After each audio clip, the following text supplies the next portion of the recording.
মেয়ের বাড়িতে এসে মায়ের 2 দিনের উপর থাকা যাবে না। 2 দিনের উপর থাকলে শ্বশুর বাড়ির মানুষের মুখের দিকে তো আর তাকানো যাবে না, তখন মুখটা একদম প্যাঁচার মতো হয়ে থাকবে। তাদের কথা অনুযায়ী আমার আম্মু আমার সংসারে আসছে আমার সংসারের অন্ন ধ্বংস করার জন্য। তারপরেও আমার আম্মু আমার বাসায় এসে অনেক কয়দিন ধরে আছে। মেয়ের মা হওয়ার আবার অনেক জ্বালা। মেয়ের মাকে অনেক কথা সহ্য করতে হয়, অনেক কথা গিলে খাইতে হয়। আচ্ছা বুঝলাম মেয়ের বাসায় এতগুলা জিনিস নিয়ে আসছেন ভালোবেসে, এগুলো আবার আপনি খেয়ে যাবেন নাকি? কয়দিন থাকবেন মেয়ের বাসায়? এরকম হাজারো কথা শুনতে হয় মেয়ের মাকে। এর আগে যখন মায়ের বাসায় গিয়েছিলাম শুধুমাত্র মুখ ফুটে বলেছিলাম যে কালাই রুটি খাইতে ইচ্ছা করতেছে, মা সেই কথা এখনো মনে রাখছে। আজকে আমাকে বলতেছে আমি তো চলেই যাব, তুমি আমার কাছে কালাই রুটি খাইতে চাইছিলা, চলো আজকে তোমাকে সেটা বানিয়ে খাওয়াই। আমি জাস্ট অবাক হয়ে জিজ্ঞেস করলাম তুমি এখনো মনে রেখেছো?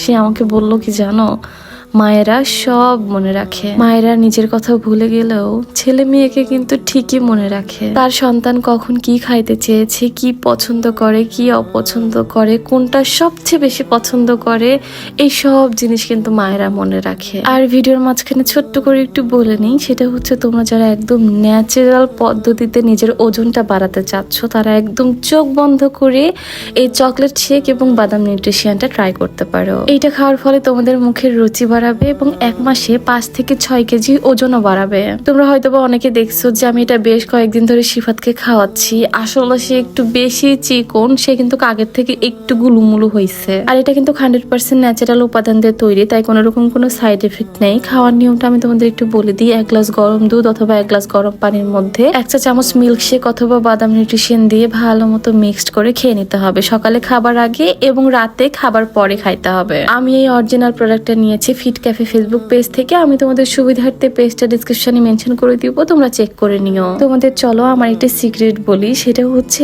আমি সব রকমের রান্না পারলেও, সব রকমের রান্না আমার হাতে মজা হলেও আমি কেন জানি মুরগির মাংস রান্নাই করতে পারি না। আমি যত মজা করে রান্না করি না কেন, যত মশলাপাতি দিই না কেন, তারপরেও মজা হয় না। এইটা নিয়ে অনেকেই কমপ্লেন করে আমার কাছে।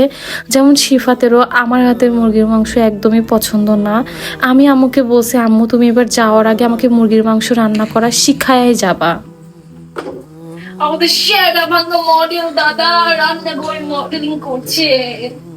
ম্যাচ হয়ে গেছে। এই সুন্দর ড্রেসটা পেয়ে যাবা তোমরা হচ্ছে হাই প্রোফাইলে, আর খুবই সুন্দর সুন্দর অফার চলছে। এটা প্রাইস কত দাদা? অনলি 590। অনলি 590। তোমার সঙ্গে মিলে গেছে। ওয়াও, আমার সাথে ম্যাচ করে গেছে। আসলে ম্যাচিং। সো এই ড্রেসটা তোমরা পেয়ে যাবা হাই প্রোফাইলে শুধুমাত্র 590 টাকায়। এছাড়াও আরো সুন্দর সুন্দর অফার চলতেছে একদম স্টুডেন্ট বাজেটে। সবকিছু তোমরা পেয়ে যাবে। হ্যাঁ, আমি হাই প্রোফাইলের পেজটা ডেসক্রিপশন বক্সে মেনশন করে দিব, তোমরা চেক করে নিও। এই যে দেখো আম্মু মুরগির মাংস রান্না করতেছে আর এখানে আমি দাঁড়ায় থেকে দেখতেছিলাম। মায়ের হাতের মুরগির মাংস এত মজা ভাই, আমি জাস্ট টেস্ট করার জন্য একটু মুখে নিয়েছিলাম, খুবই মজা হয়েছে। আজকে কালাই রুটির সাথে থাকবে মুরগির মাংস আর বেগুন ভর্তা। এখানে আমরা সবাই মিলে কালাই রুটি বানাইতেছিলাম। আর কালাই রুটি কিন্তু হাতে বানাইতে হয়, এইটা বানানো ভাই খুবই কষ্টের, কিন্তু আম্মুকে দেখলাম খুবই সহজে করে ফেলতেছে। এই রুটিটা একদম হাত দিয়ে বানাইতে হয়, এটাতে কোনো বেলান ইউজ করা হয় না। এই কালাই রুটি কিন্তু রাজশাহীতে অনেক বেশি ফেমাস, মানে বাহিরের জেলা থেকে বিভাগ থেকে মানুষ আসে কালাই রুটি খাওয়ার জন্য রাজশাহীতে।